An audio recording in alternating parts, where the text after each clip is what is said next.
But let's move on from one set of earnings to the other. Bajaj Electricals also put out its numbers, and this time it delivered a PAT of 11 crores versus a loss of 14.2. The top line growth higher by 9%. Aanat Bajaj, joint MD, Bajaj Electricals joins in.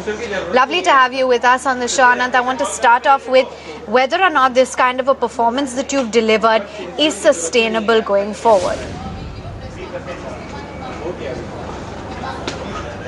Yes, thank you for having me. Yes, certainly these numbers are very sustainable, as right now we are around the corner for our main season for our appliances and fans, and there are a lot of good order book in hand of the LED products. So combination of that along with a 3,200 crore plus order book in hand, things look very good and clearly sustainable for the times to come.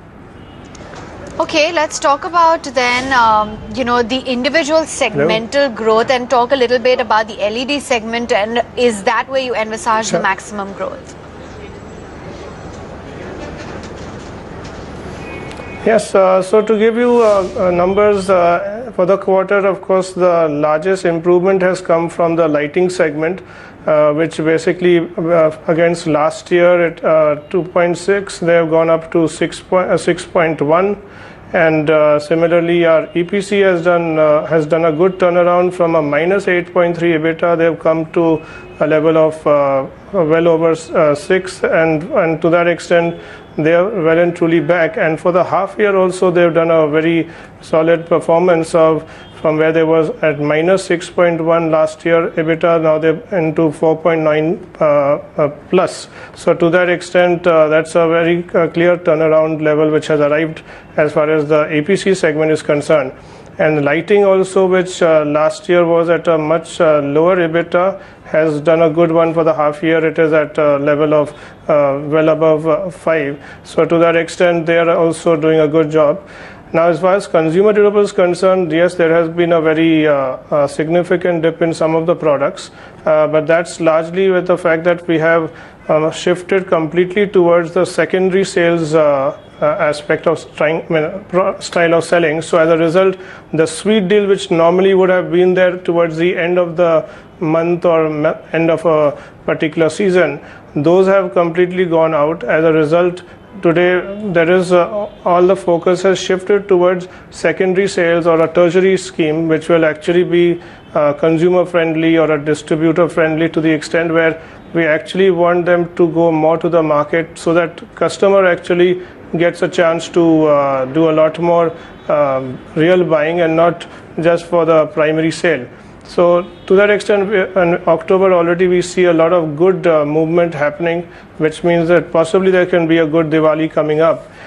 So yes, there is some concerns on the overall CD, that is consumer durables segment, in terms of their margins.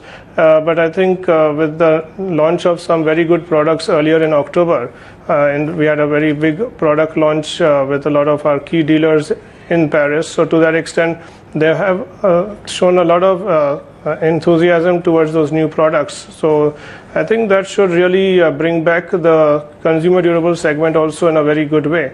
And really, I think it's with a lot of focus coming back on India in a larger way for the whole world. So I think that also is going to help in the coming months. Just hold on a second, because we've got some more important numbers, and it's the same store sales growth of Jubilant FoodWorks that I'd like to speak about. 3.2% is what they've delivered, well below what we were expecting. Even while we were going in with a 5 to 6% estimates, it's the same store sales growth that has been an absolute disappointment. 3.2% is what they have delivered, so that is not going to go down well with the street, and the stock is crumbling at a fairly hectic pace right now. It's 5% lower, and nothing's worked out this quarter for the company at all. And despite, and you remember last year as well, you had seen a negative 5.3%. The same store sales growth has not seen any sort of benefit from the low base last year or any of the price hikes that the company has taken, and some serious answers are needed from the company as to what the guidance is going forward, how the environment is, and what they're going to do to put back their numbers into shape. 5.3% and counting. It's been below estimates on all the parameters. That's the earnings scorecard for Jubilant FoodWorks. But right back to Bajaj Electricals, and I wanted to talk a little bit about the margins that you've clocked in. Can you run us through how that's shaped up and what the outlook is on your margins going forward? Well, see, as far as the overall margins are concerned, we are actually well within our plans. What has actually changed is the way of working, and especially in the consumer durable, which I like to emphasize a little bit more, is that the product has not lost margin per se, but what has happened is that with the change of method of selling, which is from primary to secondary sale concentration, there has been an initial extra cost to make that first stage of things happen. So as a result, there has been volume which has not matched up to the cost of servicing that new market, which we probably had never touched upon earlier. And so to that extent, we believe that the margin can only become higher from now onwards, because once you get that important sort of volume coming through, the overall things will only by default sort of fit in with that. And as far as lighting is concerned, currently we have a lot of good order books from ESL, which is for the energy efficiency supply company of the country, which has given us a lot of good order books. So a lot of consistency is there in the margin. And some of the actual delays from the government in buying the product after giving the order has actually interestingly helped us in improving our margin. As you know, the LED price has always been falling, and we've got it at a certain price already. So okay, to that let's extent, go on that more note then. We're completely out of time. Thank you so much for joining in and running us through how the quarter has shaped up. But let's get in Sanjeev Panda, research analyst, Sharekhan, to talk about the sector. And let's talk about how, the improvement in the discount financials are going to help the power sector as a whole.